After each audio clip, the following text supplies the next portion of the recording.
The United States is gearing up to slap Russia with a powerful new set of sanctions, zeroing in on its oil trade as the war in Ukraine escalates. Here's what you need to know about this bold move and its global impact.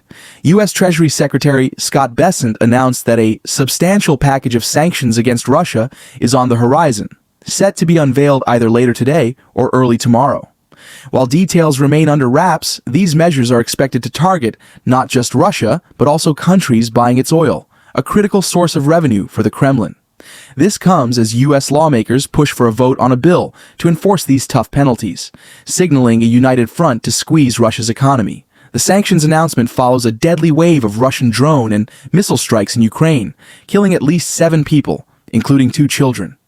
The violence has intensified calls for action, with NATO Secretary General Mark Rutte visiting the White House to discuss paths to peace.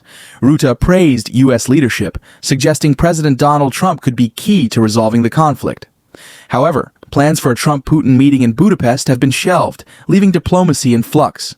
The focus on oil sanctions could disrupt Russia's ability to fund its military efforts, making this a pivotal moment in the war.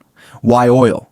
Russia's oil exports are a lifeline, and targeting them could ripple across global energy markets. Countries reliant on Russian oil may face tough choices, potentially reshaping trade alliances. These sanctions aim to hit Russia where it hurts, but they also raise questions about energy prices and supply chains worldwide. As the U.S. moves forward, the world is watching to see how Russia and its trading partners will respond. Stay tuned for updates on this developing story.